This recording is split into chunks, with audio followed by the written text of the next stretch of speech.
Class 7 students, हम लोग अपना सिविक्स का चैप्टर स्टार्ट कर रहे हैं। Chapter first, equality in Indian democracy.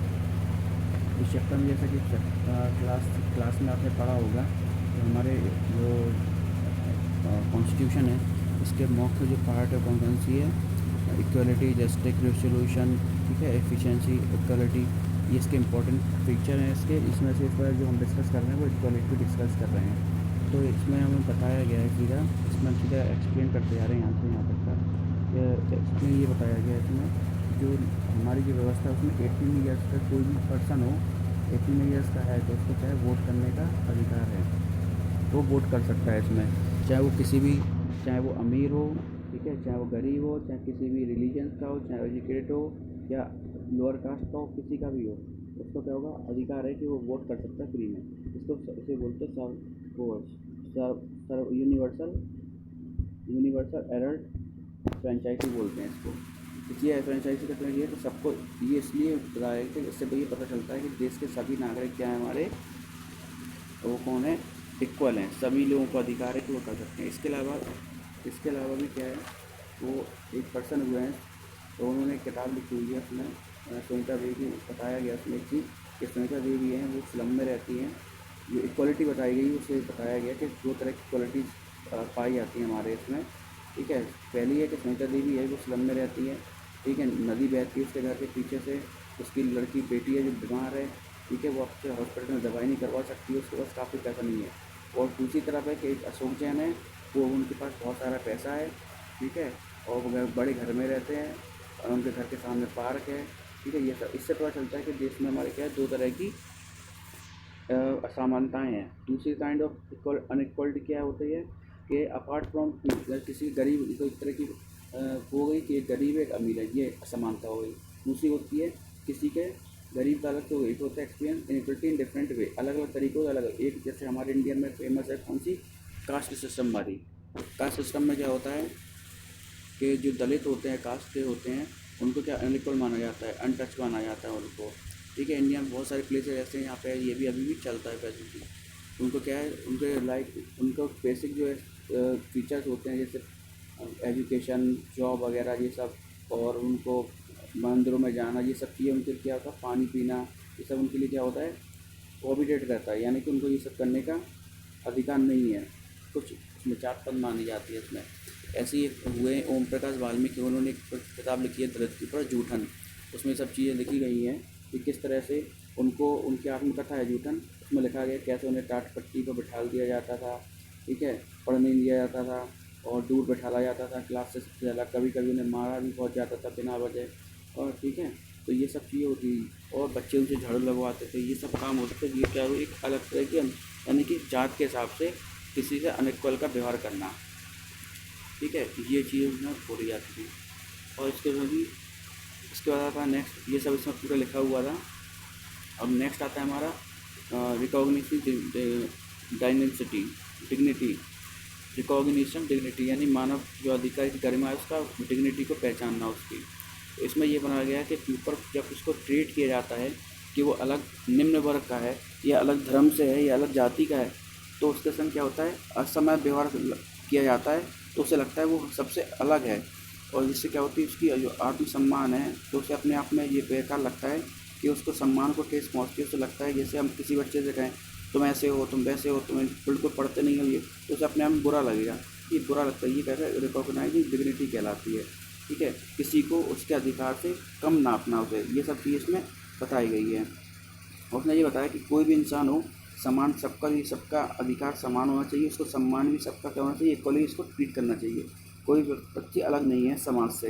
ये सब चीज़ें इसमें एक्सप्लेन की गई हैं, ठीक है। नेक्स्ट अब आता है हमारा पॉइंट, ये equality in Indian democracy. Equality के बारे में इंडियन डेमोक्रेसी में क्या बताया गया है कि सबसे पहले हमारे कॉन्स्टिट्यूशन में ही बताया गया है कि एवरी पर्सन इज़ इक्वल, सभी पर्सन क्या है, इक्वल हैं, चाहे वो किसी भी धर्म से बिलोंग करते हो, चाहे कास्ट से हो, चाहे अमीर हो, चाहे गरीब हो, चाहे फीमेल हो, पढ़े लिखे हो, कम पढ़े लिखे हो, सब लोग क्या है, समान हैं, उनको जन्म से ये अधिकार दिया गया है, ठीक है। लेकिन इसके बाद भी क्या है, ये अनइक्वलिटी वाली फीलिंग क्या होती है, अभी भी एग्जिस्ट करती है, ये सब होने के बाद भी अभी भी एग्जिस्ट करती है। इसलिए क्या हुआ, संविधान में कुछ रूल्स बना दिए गए इसके लिए, ताकि लोगों को प्रोटेक्ट किया जा सके। ठीक है, तो वो रूल कौन कौन से थे? वो रूल ये है that all people are equal before the law. This means every person, be in the Prime Minister of India or authority man, has to be obey same law. यानी कोई व्यक्ति हो, चाहे वो देश का प्रधानमंत्री हो, चाहे एक आम आदमी हो, सबके लिए एक ही कानून है, सबको एक ही कानून पालन करना पड़ेगा। जैसे एक कानून बना दिया है कि गाड़ी पे हेलमेट पहनना है, तो चाहे देश का प्रधानमंत्री हो और चाहे देश का आम नागरिक हो, इन सबको क्या होगा? वो हेलमेट पहनना ही होगा। इस मतलब ये सबको रूल बराबर है। इसके नेक्स्ट है, no person can be discrimination against on the basis of their religion, race, caste, place of birth और वेदर दे फीमेल और फीमेल।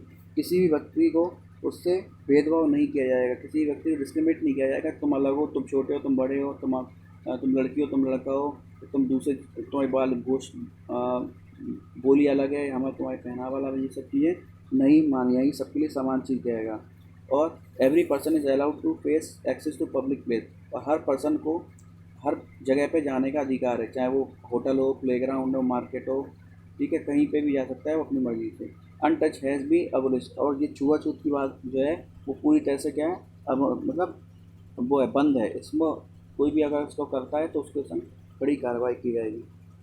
इसके अलावा गवर्नमेंट ने इसके अलावा भी इक्वली सबको फोर्सफुली इक्वल मानने के लिए बहुत सारे कॉन्स्टिट्यूशन में लॉ दिए गए हैं, बहुत सारे शेड्यूल बनाए गए हैं, स्कीमें दी गई हैं, एडवांटेज, ठीक है, ताकि इसमें जितनी भी डिसएडवांटेज हैं इन सब चीज़ों के, ताकि मिल सके लोगों को, उसके एडवांटेज मिल रहे, डिसएडवांटेज हट सकें पीपल पे। इसके लिए उन्होंने स्टार्ट की थी government mid day meal scheme. This refer to the programme include the government elementary school to provide children with cook lunch. यानी कि सबसे पहले ये एक स्कीम निकाली थी मिड डे मील वाली, यानी कि बच्चे जो है गरीब, जैसे निम्न वर्ग के हैं या गरीब हैं, तो उनको क्या किया, मिड डे मील, यानी कि उनको घर में स्कूल में ही खाना दिया जाए। जब स्कूल में खाना दिया जाएगा तो बच्चे पढ़ने भी आएंगे और खाना भी मिलेगा उन्हें। और ये सबसे पहले किसने इम्प्लीमेंट किया था? तमिलनाडु में दिया था 28 नवंबर 2001 में। उसके बाद कोर्स ने डिक्लेयर कर दिया कि और स्टेट गवर्नमेंट को ये चीज़ अपने आप में फूड बनाना होगा सबके लिए। इस तरह से और भी जो नियम और कानून थे वो लाए गए गरीबों के लिए, ठीक है। गरीब चिल्ड्रन जो थे उनको रेस्क्यू किया गया, उनके लिए रिड्यूस किए गए, उनकी हेल्प बहुत सारी सब चीज़ समाप्त की गई। महिलाओं को रोज़गार और भोजन बनाने की अड़चन समाप्त हो गई।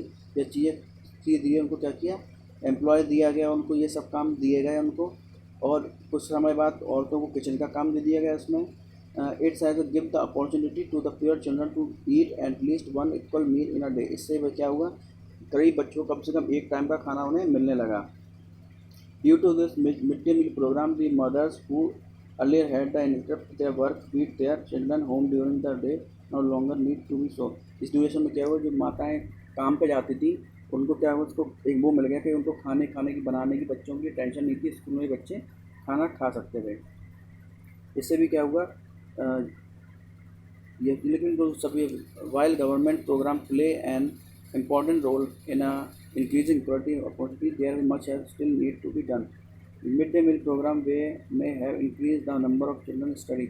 इससे क्या हुआ है कि अभी गवर्नमेंट कर रही है काम, लेकिन इसके अलावा भी बहुत सा काम ऐसा करना है अभी, ताकि अभी से बच्चों को कम से कम एजुकेशन तो मिलना शुरू हो गई है, लेकिन ऐसे बहुत से प्रोग्राम ऐसे हैं ताकि इनको बराबर समानता का अधिकार मिल सके। जैसे इसमें कोई अभी भी कुछ दलित चिल्ड्रन होते हैं, उनको क्या ट्रीट किया जाता है, डिस्क्रिमिनेशन में उनको अलग अलग ट्रीट किया जाता है। कुछ गरीबों को स्कूलों में अभी भी गरीब और अमीर बच्चों को अलग अलग रखा जाता है। और government in the same state have made it mandatory to private school same seat in equally background. इसके अलावा उनको जैसे प्राइवेट स्कूल में इक्वल सीट है, इस तरह से सब जगह अलाउ करना चाहिए ताकि लोगों की बदलाव नज़र में बदलाव आए। इक्वलिटी इन अदर डेमोक्रेसी, ऐसे ही लोकतंत्र के अदर मुद्दे क्या होते हैं इसमें के बारे में देखते हैं। क्या है इसमें ये बताया गया कि जैसे हमारे देश में अनइक्वलिटी ऐसी और भी देशों में है। जैसे कि बात करते हैं अमेरिका में, तो अमेरिका में ये माना जाता था, इसमें एग्जाम्पल दिया है अमेरिका यूनाइटेड स्टेट का, कि अमेरिका में क्या था, वहाँ पे जो गोरे और काले दो तरह के लोग रहते हैं वहाँ पे, ठीक है। तो ये लोग मानते थे कि अमेरिका में वाइट लोगों का है, जो काले लोग जो हैं जो साउथ अफ्रीका से लाए गए थे गुलाम बनाकर उनको, ठीक है।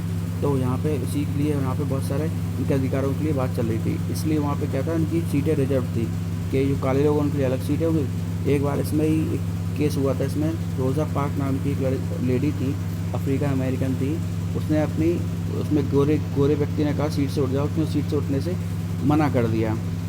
तो इसी बात के लिए बहुत बड़ा मूवमेंट हो गया, इसलिए सिविल राइट्स मूवमेंट चला इसमें, और सबके लिए इक्वल भावना के साथ, मतलब सबके लिए सीट समान हो इस तरह के वो, इसलिए वहाँ पे एक सिविल एक्ट बनाया गया, later the civil right act on 1964 में ban discrimination on the basis of race religion और नेशनल ओरिजिनल, यानी कि इसका एक रूल बनाया गया वहाँ पे अमेरिका में, किसी को भी उसके नस्ल, जैसे में नस्ल, उसकी जाति और उसके कहाँ से है वो, उसके बारे में किसी को भी क्या नहीं किया जाएगा, उस पर डिस्क्रिमिनेट को अलग नहीं रखा जाएगा। इस तरह से ऐसी इन सब बातों ने क्या हुआ अमेरिका में, इससे क्या हुआ बच्चों में पढ़ाई, उनके लिए भेदभाव जो होता था उसको क्या किया, ख़त्म कर दिया और सभी लोगों के लिए बराबर का वो दिया गया।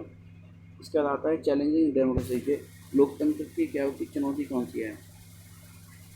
इसमें क्या होता है, सभी जितने all religion on the constitution all the state and the political almost all politics parties embrace the concept of equality, सभी पार्टियां, हर सभी धर्म, हर देश का संविधान, सबको सभी लोग ये चाहते हैं कि अनइक्वलिटी सब में रहे और ये अनइक्वलिटी चीज़ें इसको अलग किया जाए, और इसको पाने का जो है इक्वलिटी एकदम तो नहीं आएगी, इसके लिए बहुत लंबा समय है, धीरे धीरे लोग पढ़ेंगे लिखेंगे इस तरह से जिसकी अचीव कर पाएंगे क्वालिटी वाली चीज़। लेकिन अभी भी क्या है, इसके बारे में स्ट्रगल जो है, अभी भी स्ट्रगल चालू है ताकि सब लोगों को समान अधिकार मिल सके, और कुछ कम्युनिटीज़ ऐसी भी हैं जो हमेशा इन सब के लिए आगे आती हैं और to strike the achieve equality fade पाती है, और वो अपने अपने पॉइंट्स रखते हैं, बताते हैं ताकि लोग लोकतंत्र में या फिर कॉन्स्टिट्यूशन में या हमारे देश में, लोकतांत्रिक देश में सबको समान अधिकार मिल सके।